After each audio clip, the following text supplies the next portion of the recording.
Hello, and thank you for watching another edition of Telco Steve's Workbench. Today for you we have another wall telephone. It is an oak 2-box model. The top part has the ringer in it, along with the magneto and the crank and the switch hook. That's for your receiver. The center obviously has the transmitter with a transmitter mount. It is a Kellogg transmitter mount. It is not a Kellogg faceplate on the transmitter, just so you know.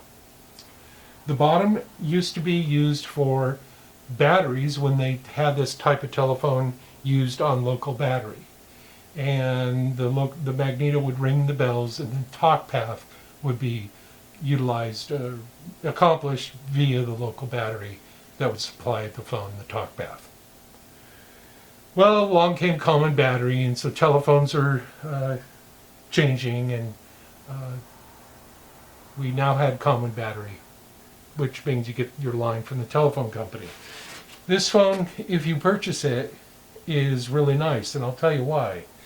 There's one thing that it has, and no, nobody's clever. I'm not the only one that's done this. It has a touch-tone dial inside the old battery box, the lower box, and you're able to dial out on it. It is not polarity sensitive. It's set up with a polarity guard so that if tip and ring is reversed, it'll work fine. So if your VoIP system supports DTMF dialing on a standard single line telephone, this phone will work. You might want to double check, make sure that your VoIP system will handle stuff like that. That's your responsibility. This phone also has installed on it a network, a newer network equivalent to a AT&T Bell System 435 network. It has a relay, electronic relay adapted to it, so that provides two things. One, when you crank the handle on the magneto, it'll ring the bell just like you saw. But when the magneto is not being cranked, it drops away from the line. In other words, the line now takes precedence, the regular incoming line. So you can get an incoming call without flipping a switch like I showed you on another phone I did. This is just, hey, it works. So let me show that. Let me prove it. I'm going to dial the extension that I've got set off my test PBX system here.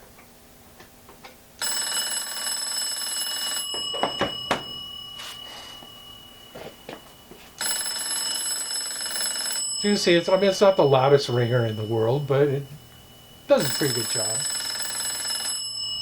Hello? Goodbye. You can have it so that you can crank the bells when you're having a party and showing everybody how cool it is. But if you want to use the phone, you can use it, plug it into your house line, and it will receive an incoming call. It works great. Or you can crank the crank, and hey, what more could you ask for? So let's show that this phone does indeed dial out and does function.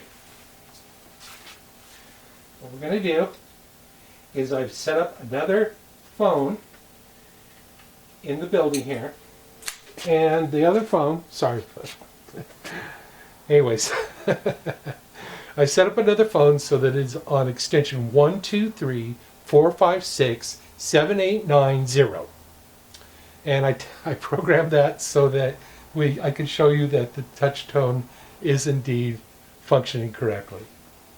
We got dial tone. Going to show it up to the microphone.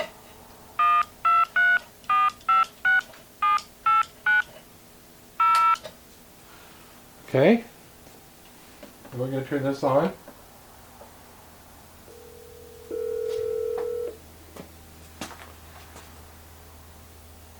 Hello. Hi.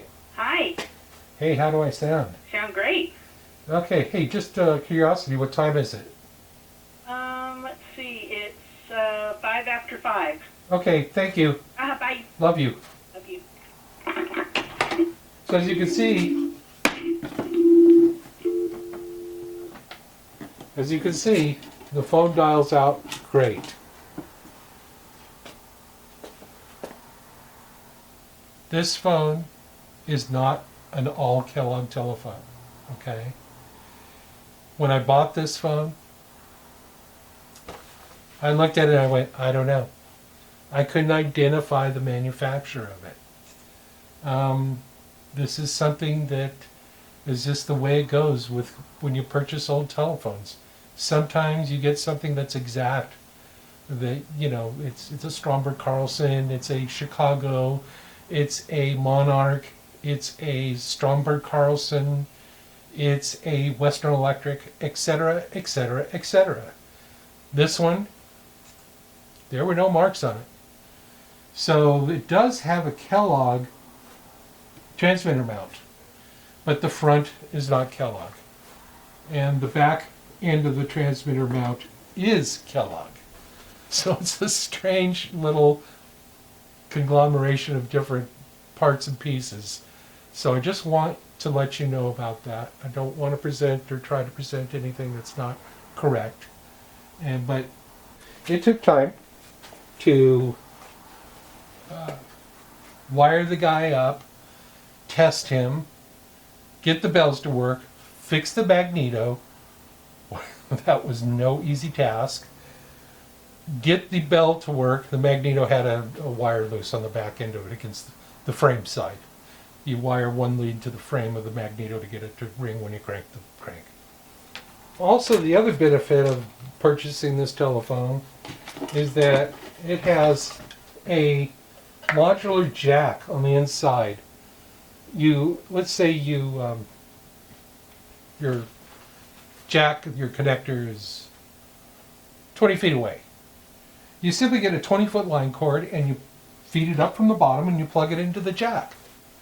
That way you can mount this phone anywhere and it gives you options. There's also a better thing about that you probably would like to know, and that is, have you ever had a modular cord on a phone and the little clip broke off because it's plastic, and then every time you insert it into the jack and then you pull against the phone and it pops out?